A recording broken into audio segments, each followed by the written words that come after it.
Hey, Gene Burnett from GeneBurnett.com. Hey, I thought we'd talk a little bit today about just how versatile and flexible a Tai Chi practice can be.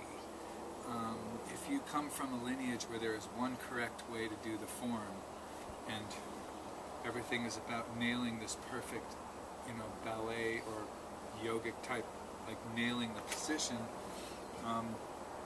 I feel sorry for you. Just kidding. No, that's cool, and I've gotten value from doing that. It's just that I've been practicing Tai Chi for about 33 years, coming up next month, and for a practice to be my core practice in life, it has to be able to, at least for me, it has to be able to change with me. It can't just be trying to nail that one exact position for 30 years.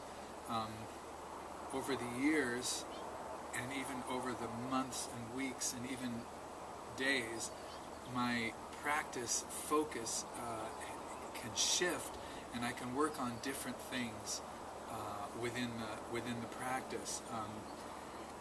For instance, there have been times when I've been injured, and I have to be careful with the injured area, and so my practice will be very much about just gently applying pressure to the injured area or whatever it is, to just bring some energy and some pressure to that area, but not too much.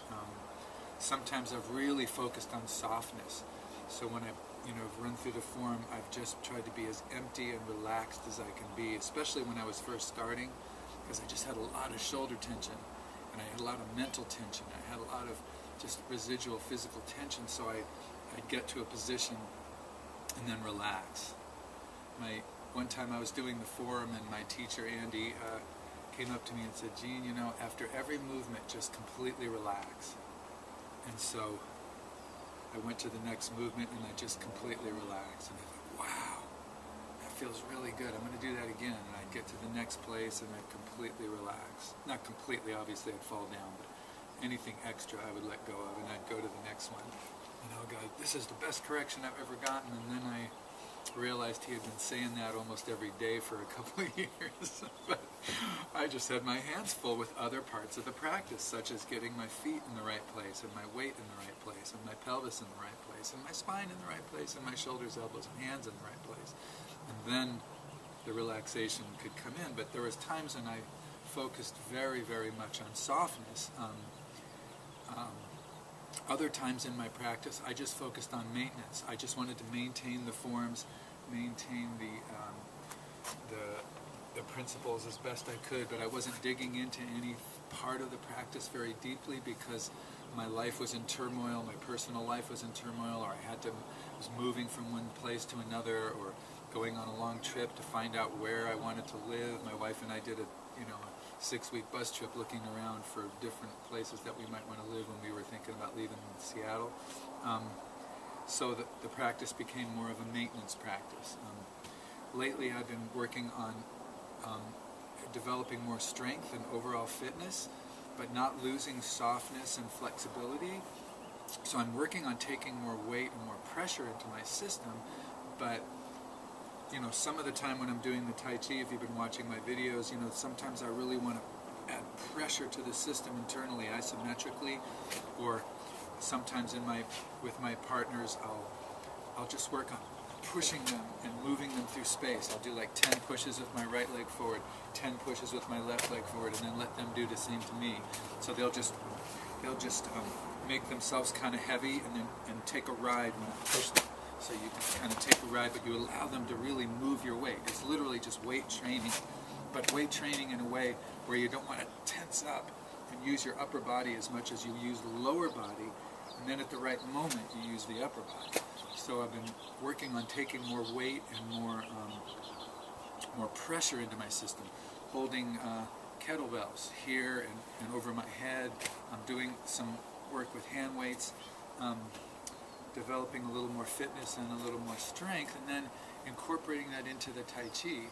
So sometimes I add that pressure and add that work on strength within the Tai Chi, but also other times I'm working on softness and looseness kind of an overall suspended joints, kind of free feeling in my body to counter whatever tightness might be coming in as I gain strength. So as the muscles get stronger, there's a potential for them to get tighter. So I spend plenty of time doing the form, again, as I did in my early years when I had decent structure and I could start working on relaxation. So lately I'll go through the form and I'll just say the words softer to myself every move. But it's not like that's the be-all, end-all. I'm also working on structure. Other times I've worked on speed. Not so much in the long form, solo form, but in our partner form, which has a more mobile route and you're moving through space a little bit more, and we have a faster, more sort of issuing energy kind of form, working on speed sometimes. Other times really working on dropping my weight into my strikes so that when I finish, you know, I'm really solid and neutral.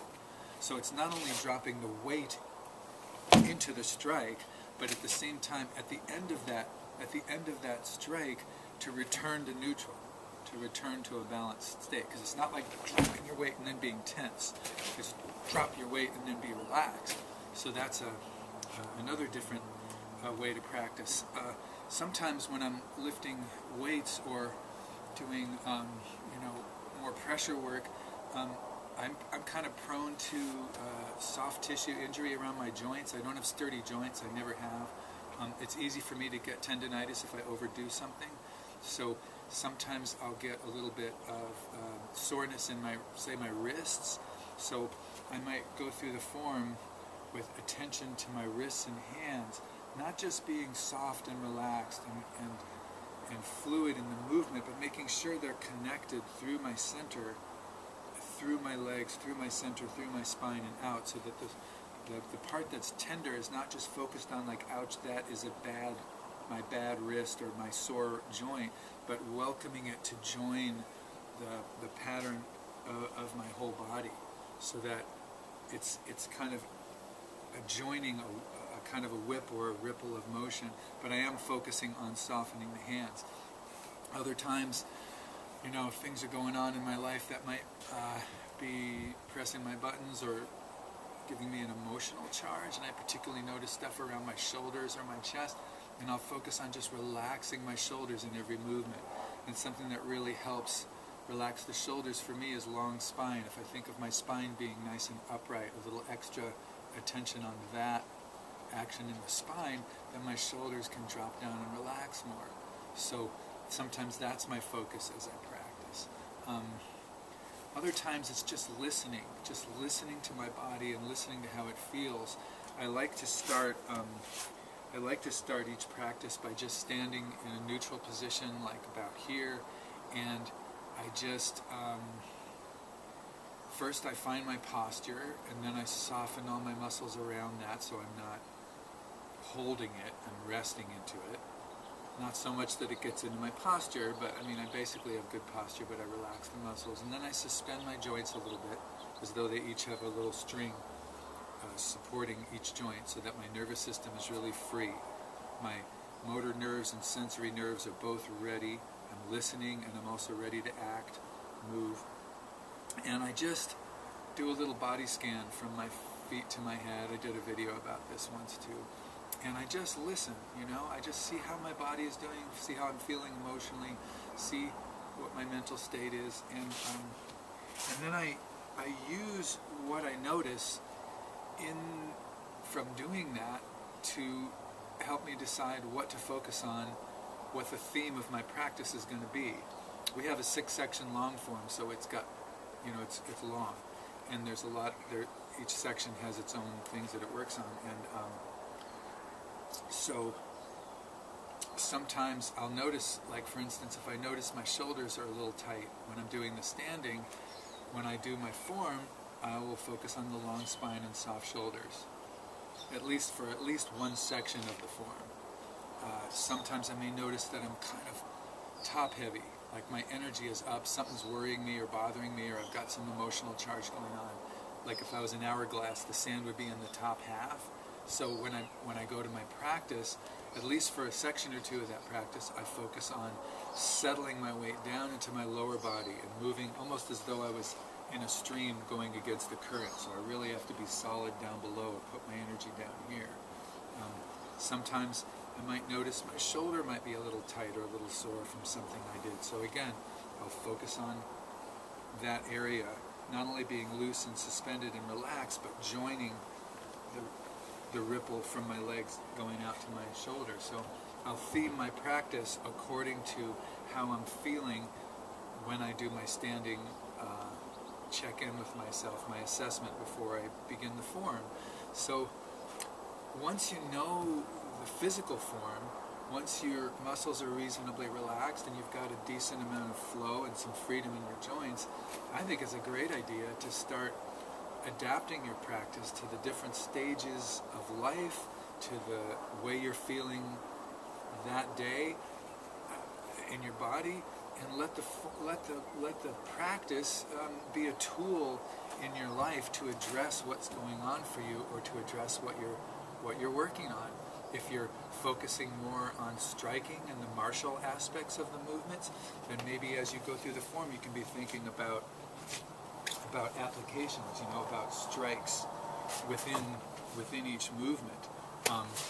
Or you can focus on neutralizing, like when you're doing the softer parts of the movement, you can focus on imagining an actual blow coming and you're actually contacting it, moving it out of the way before you're doing your next move. It's an infinitely flexible practice if you let it. If you don't get attached to the idea that this form is the Tai Chi and it must be done a certain way and everything is just focused on form correctness. I think that's a limiting way to do it, and I can't imagine how people keep going for 20 or 30 years with just doing that. I mean, to me, I need more. I need a practice that's more versatile. If I'm distracted mentally, I want to use the practice to help me feel into my body so that I'm paying attention to what I'm doing. So I recommend at least experimenting with playing with different themes and different things to focus on in your practice, and let it mirror the stages and the events and the happenings in your life, so that the form can really help you live. Because I'm turning 60 this summer, my body is different than it's ever been. I've got a brand new body to experience here, and I'm going into the last section of my life. So my challenges are different from when I was 27 to be exact, when I first started.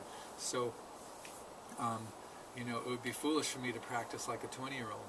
I'm practicing like a 60-year-old. I have different goals. I have different body, different challenges to deal with. So keep your practice flexible by using it to address what's going on in your life. I've used it to address just about every single thing that's happened to me since I started. I can always include whatever that challenge is to me in my practice, because those challenges are all physical. They always have a physical counterpart. Even if the basic thing is mental, it affects my body, and I can bring that to the practice and aim for unforced balance. That's what I'm always aiming for, a state of unforced balance, a state of readiness, and a state of health and balance. So anyway, thanks for watching. I appreciate it. I hope you find these kind of things useful. If you like it, subscribe to my channel. I've got music videos, Tai Chi videos, and nature videos. Also, you could visit GeneBurnett.com. If you go to my website, I've got a Tai Chi book called Tai Chi for Geniuses. That's for sale. You can get that on Amazon through my site. I've got a songwriting book called Songwriting for Geniuses. You can get that on Amazon through my site. Also, I have a poetry link.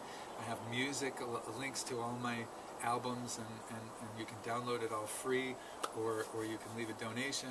I also have a link to these blogs that I set up to make navigating these videos a lot easier.